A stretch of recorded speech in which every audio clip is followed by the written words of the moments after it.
오늘 우리에게 주신 하나님의 말씀은 갈라디아서 3장 19절부터 29절 말씀입니다. 제가 가지고 있는 신약 성경 페이지 305페이지에 있습니다. 갈라디아서 3장 19절에서부터 29절 말씀을 우리가 함께 합독으로 읽겠습니다.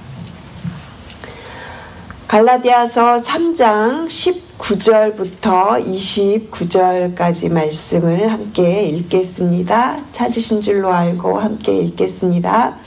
그런즉 율법은 무엇이냐? 범법함으로 더하여진 것이라. 천사들을 통하여 한 중보자의 손으로 베푸신 것인데 약속하신 자손이 오시기까지 있을 것이라. 그 중보자는 한편만 위한 자가 아니나 하나님은 한 분이시니라. 그러면 율법이 하나님의 약속들과 반대되는 것이냐? 결코 그럴 수 없느니라. 만일 능히 살게 하는 율법을 주셨더라면 의가 반드시 율법으로 말미암았으리라. 그러나 성경이 모든 것을 죄 아래에 가두었으니 이는 예수 그리스도를 믿음으로 말미암는 약속을 믿는 자들에게 주려 함이라. 믿음이 오기 전에 우리는 율법 아래에 매인 바 되고 계시될 믿음의 때까지 갇혔느니라.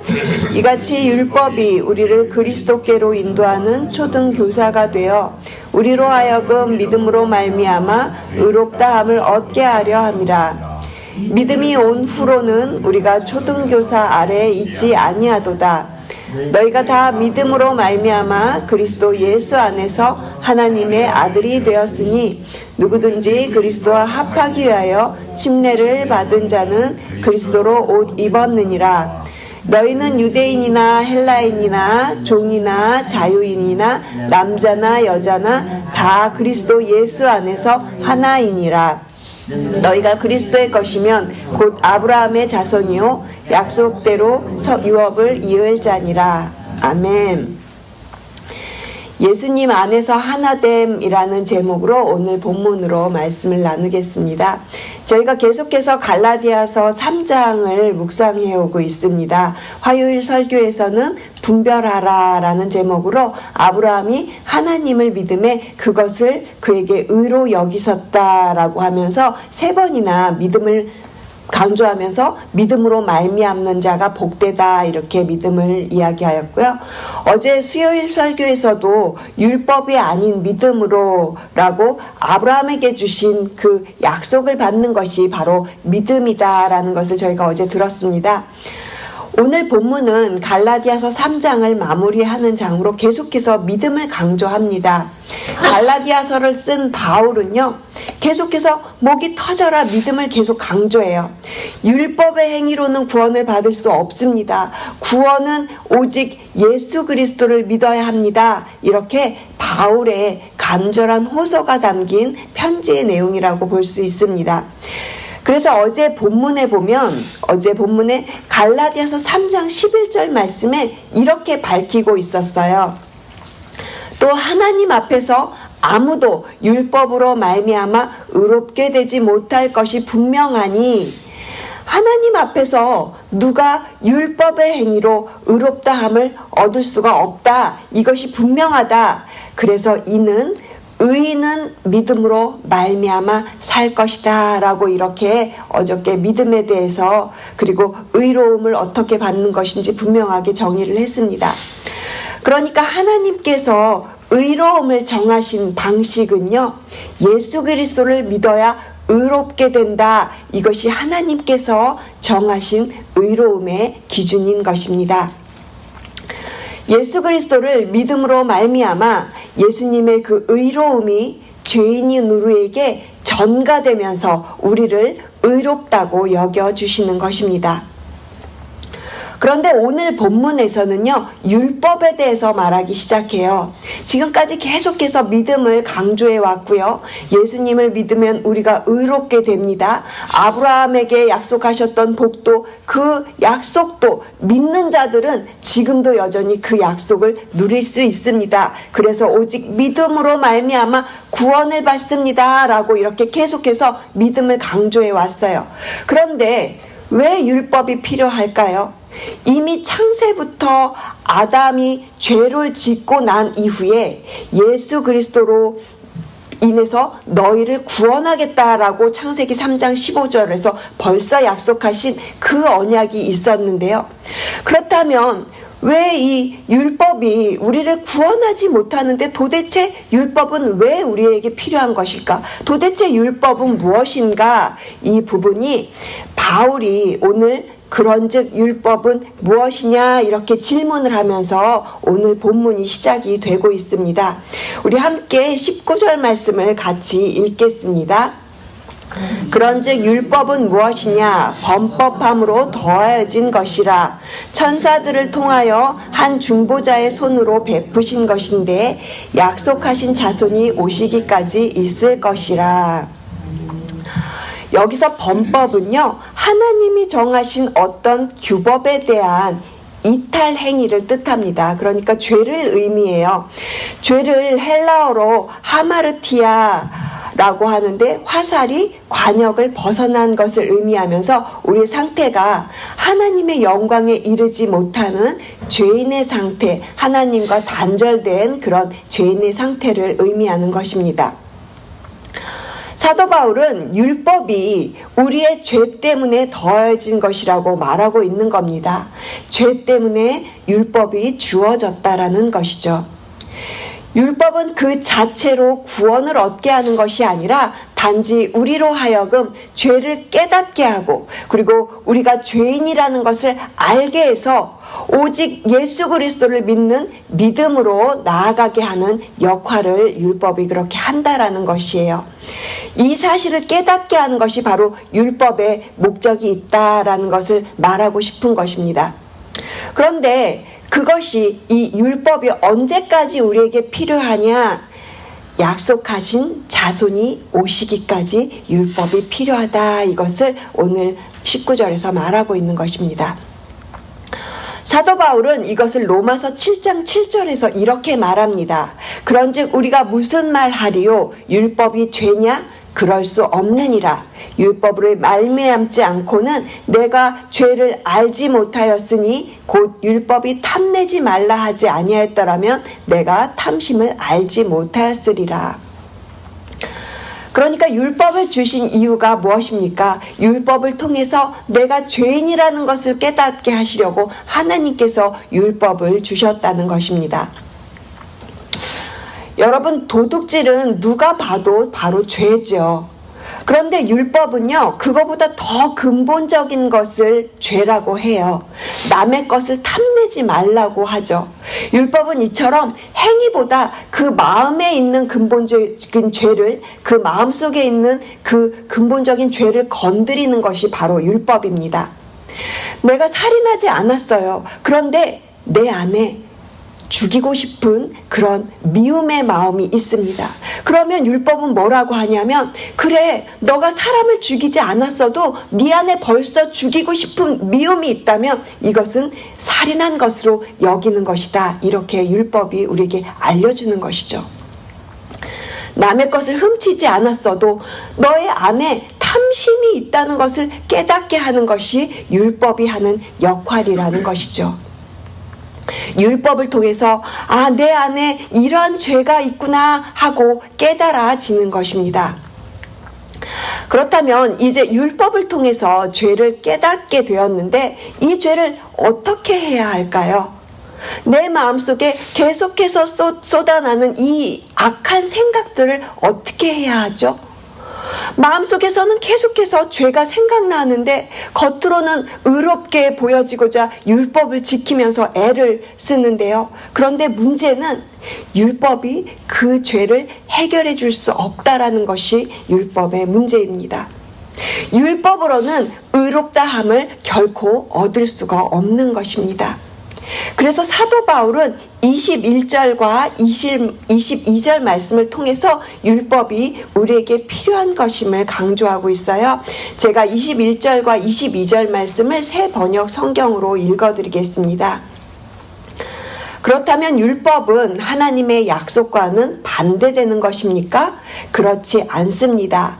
그 중개자가 준 율법이 생명을 줄 수 있는 것이었다면 의롭게 됨은 분명히 율법에서 생겼을 것입니다. 그러나 성경은 모든 것이 죄 아래에 갇혔다고 말합니다. 그것은 약속하신 것을 예수 그리스도를 믿는 믿음에 근거하여 믿는 사람들에게 주시려고 한 것입니다. 하나님께서 율법을 주신 목적은 우리로 하여금 죄인이라는 것을 깨닫게 하시려고 주셨고요. 우리의 노력으로나 우리의 선행으로 구원을 얻는 것이 아니라 오직 예수 그리스도를 통한 하나님의 전적인 구원의 은혜를 바라보게 하기 위해서 이 율법을 주신 것이라는 것입니다. 그래서 우리에게 율법이 필요하다라는 것을 사도 바울은 말하고 싶은 것입니다. 우리 스스로의 힘을 의지하는 것이 얼마나 헛된 것인지를 분명히 알려주기 위해서, 또 그 생각이 얼마나 교만한 것인지를 깨닫게 하시려고 율법을 우리에게 주셨다라고 성경은 이야기하고 있습니다. 율법은 마치 게시판처럼 너희들은 죄인이다, 이것을 우리에게 가르쳐 줍니다. 너는 정말 어쩔 수 없는 죄인이야 라는 생각으로 우리에게 그 죄인으로서의 무능력함을 보여줍니다. 하이델베르크 교리문답에서 율법에 대해서 이런 질문을 하고 있어요. 이 세상에서 아무도 십계명을 완전히 지킬 수 없는데 하나님이 왜 그렇게 엄격한 십계명을 주셨습니까? 이 질문의 답이 이렇습니다. 평생토록 우리의 죄악된 본성을 더욱더 알게 되고 그리스도 안에서 사죄와 의로움을 더욱 간절하게 추구하기 위해서 율법을 주셨습니다. 그렇습니다, 여러분. 율법은 우리가 얼마나 큰 죄인인가를 알려주고요. 그것 때문에 더욱더 예수님을 의지하게 만들어 줍니다. 그럼 예수님은 어떻게 이 율법의 요구를 다 이루실 수 있으셨을까요? 예수님의 그 피가 우리의 죄를 어떻게 사했는지 우리는 그 방법에 있어서는 모릅니다. 하나님께서 인정하신 그 방법이 여러분들은 이해가 되십니까? 우리가 이해하지 못해도요, 정말 신기한 것은 그게 믿어진다는 거예요. 예수님께서 나를 위해서 죽으신 그 십자가에서 이루신 그 대속의 사건이요, 나를 위해서 죽으시고 나의 그 모든 죄를 십자가에서 없애주신 그 놀라운 사건이요, 이해되지는 않아요. 그런데 믿어진다라는 거예요. 그게 믿음으로 의롭게 된다라는 것입니다. 그것은 은혜로 주시는 하나님의 전적인 선물이라는 것입니다. 계속해서 사도 바울은 율법을 설명하면서 그 당시에 문화를 살아가던 사람들이 쉽게 이해할 수 있는 초등교사라는 단어를 통해서 율법을 설명합니다. 헬라인과 로마인들 사이에서는요, 이 초등교사라는 명칭이 쉽게 이해가 되었어요. 왜냐하면 그 당시에 귀족 계급에 속하는 소년이었는데 6살에서 16살까지 해당하는 소년들을 맡아서 담당하고 그들을 가르치던 사람이 바로 초등교사였어요. 그들의 소년들의 생활과 품행을 지도하는 역할을 맡았습니다. 아버지가 하지 않았고요. 그 종들이 그 역할을 담당했다고 해요. 이 소년들이 성년이 될 때까지, 그러니까 17세가 되기 전까지는 전적으로 이 초등교사에게 이 소년들을 맡겼다고 합니다. 모든 가르침과 훈계와 또한 그 행동까지 통제하는 그런 역할을 이 초등교사를 맡은 종들이 감당했다고 해요. 그리고 나서 이 소년들이 이제 나이가 돼서 17세가 되면 이제 초등교사의 역할은 다 끝나고 그 모든 가르침의 권한은 그 아버지에게 넘겨졌다고 합니다. 그것이 그 당시에 있었던 문화였고 그들은 그 초등교사의 역할을 너무나 잘 알고 있었어요. 그래서 사도 바울은 이 율법을 초등교사에게 비유해서 말한 것입니다. 아무리 초등교사가 주인의 자녀를 관리 감독하는 역할을 한다고 할지라도 그 역시 주인의 종이라는 거예요. 뿐만 아니라 초등교회에서의 역할은 한시적이어서 때가 되면 그 역할은 반드시 끝나게 된다라는 것입니다. 이렇듯 율법이 우리를 가두고 속박할지라도 그것이 우리를 그리스도께로 인도하는 역할만 할 수 있다라는 것입니다. 그 이후에 영향력을 행사할 수 있는 기간 역시 믿음의 때가 있는데, 즉 예수 그리스도를 믿음으로 받아들이기 전까지만 이 율법은 역할을 그렇게 한다라는 것입니다. 그래서 25절에 믿음이 온 후로는 우리가 초등교사 아래에 있지 아니하도다라고 이야기하는 것입니다. 예수 그리스도를 믿음으로 받아들인 이후에는 우리가 더 이상 율법에 가두어지거나 또 율법에 매일 필요가 없다라는 것입니다. 더 나아가서 26절은 우리가 다 믿음으로 말미암아 그리스도 예수 안에서 하나님의 아들이 되었다라고 이렇게 말을 합니다. 그래서 우리 함께 26절과 27절 말씀을 같이 읽겠습니다. 너희가 다 믿음으로 말미암아 그리스도 예수 안에서 하나님의 아들이 되었으니 누구든지 그리스도와 합하기 위하여 침례를 받은 자는 그리스도로 옷 입었느니라. 예수님을 믿는 자들은 더 이상 율법에 갇힌 자가 되어 지배를 받지 않습니다. 이제는 하나님의 자녀가 되었으니 그리스도와 연합하라는 것을 말하면서 침례를 언급을 하고 있습니다. 여러분, 침례를 한번 생각해 보십시오. 떠올려 보십시오. 머리부터 발끝까지 완전히 물속에 잠기는 것을 침례라고 하잖아요. 그 물에 잠길 때 물이 우리의 모든 몸을 완전히 이렇게 감싸게 됩니다. 마찬가지로 우리가 예수님을 믿으면 그 예수님의 의로움이 우리를 둘러싸게 된다라는 것을 의미합니다. 바울은 이것을 그리스도로 옷 입는다 이렇게 표현을 하였어요. 예수 그리스도로 옷을 입은 우리들, 은혜의 옷을 입는다 또 이렇게 표현하고 있는 것이죠. 누구든지 예수 그리스도를 믿고 침례를 받으면 이제 우리가 드러나는 것이 아니라 예수 그리스도가 우리를 통해서 드러나게 된다. 우리가 예수 그리스도로 옷을 입었기 때문에 그 은혜의 옷을 통해서 우리가 드러나는 게 아니라 예수 그리스도가 드러나게 된다. 이것을 말하고자 하는 것입니다. 그래서 은혜의 옷을 입은 자들은요, 새로운 사람이 되어요. 28절에서 그리스도와 연합한 새 사람에 대해서 이렇게 말하고 있어서 우리 함께 28절 말씀을 큰 소리로 같이 읽겠습니다. 너희는 유대인이나 헬라인이나 종이나 자유인이나 남자나 여자나 다 그리스도 예수 안에서 하나이니라. 아멘. 율법의 행위로 스스로 좋은 일을 많이 해서 새 사람이 되는 것이 결코 아닙니다. 그리스도 예수 안에서 하나이니라. 아멘이시죠?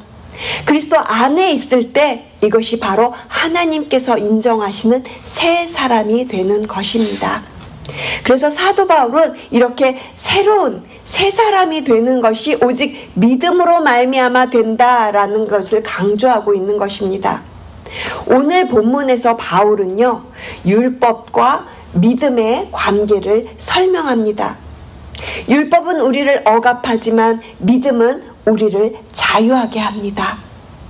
율법은 우리를 매고 가두고 종으로 삼지만 믿음은 우리를 하나님의 자녀로 삼습니다. 율법은 우리를 서로 구분하지만 믿음은 우리를 예수 그리스도 안에서 하나 되게 합니다.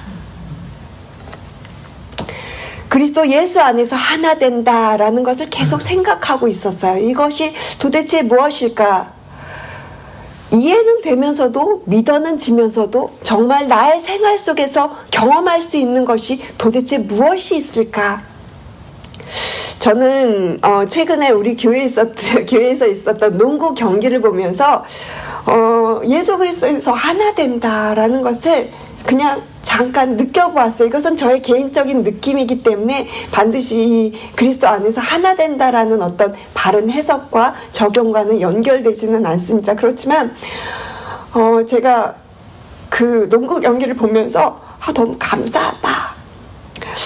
왜냐하면 저희가 그 주일날 오후에 우리 교회 그 대학부 청년들이죠. 20대 청년들과 그리고 장년부 어른들이 같이 농구 경기를 하였어요. 나이 차이가 20대부터 50대까지 상당히 나이 차이가 많이 나죠. 그런데 서로 이렇게 배려하면서 재미있게 농구 경기하는 모습이 정말 너무 보기 좋았습니다. 20대의 청년들이 이겼을까요? 아니면 40대와 50대의 그 노련한 장년부 어른들이 이겼을까요? 누가 이겼다라고 할 수 없을 것 같아요. 왜냐하면 20대 청년들이 잘하죠. 그런데 그 청년들이 어른들 이렇게 봐주면서 그리고 같이 이렇게 건강하게 게임을 하기 위해서 이렇게 청년들이 배려하는 모습들도 눈에 간혹 들어왔고요. 그리고 또 40대, 50대 어른들도 굉장히 농구를 그동안 잘 하셨기 때문에 해왔기 때문에 또 굉장히 노련하게 잘 하시더라고요. 아무튼 아무도 안 다치고 너무 즐거운 시간을 보내면서 오늘 이 28절 말씀이 생각난 거예요. 예전에 제가 그 선교 수업을 들으면서 선교적 교회라는 책을 통해서 이런 글을 읽은 적이 있어서 이것을 좀 읽어드리면서 설교를 마무리하려고 합니다. 하나님의 보냄을 받은 사람들의 공동체 안에서 사회적인 교류를 통해서, 즉 함께 이야기를 나누거나 우정을 쌓아가는 활동의 나눔을 통해서 교회는 부르심에 합당한 삶으로 인도된다라는 것이 무엇인지를 배웁니다. 예수 그리스도 안에서 하나 된다라는 것이 정말 무엇인지 우리는 교회 안에서 계속 배워가야 될 것 같아요. 분명한 것은 여러 다양한 세대 차이와 또 다양한 배경을 가진 사람들이 계속해서 우리가 같은 교회 안에서, 한 교회 안에서 다양한 문화들을 만들어가고 또 성령님께서 부어주신 변화와 성장을 계속해서 같이 경험해 나가는 것입니다. 이러한 과정이 우리 교회가 걸어가야 할 비전이요 사명인 것입니다. 하나님의 놀라우신 구속의 은혜 가운데 우리를 교회로 부르시고 또 우리에게 능력을 주셔서 우리를 세워주시고 또 세상으로 가라고 그렇게 보내시는 그 주님의 요청에 우리가 오직 믿음으로 반응하며 나아가시는 우리 교회가 되시기를 주님의 이름으로 축복합니다. 기도하시겠습니다. 하나님 감사합니다. 오늘 말씀을 통해서 율법이 아닌 믿음으로 구원받는 진리를 깨닫게 해주셔서 감사합니다. 우리가 이제는 율법에 속한 자가 아니라 예수 그리스도를 믿음으로 하나님의 자녀가 되었음을 고백합니다. 또한 예수 그리스도로 은혜의 옷을 입혀주셨사오니 이제 우리가 예수 그리스도 안에서 하나됨을 고백할 수 있습니다. 특별히 새벽 예배를 지키며 주님을 사랑하고자 이 자리에 나오신 새벽 용사들을 기억하시고 축복하여 주시옵소서.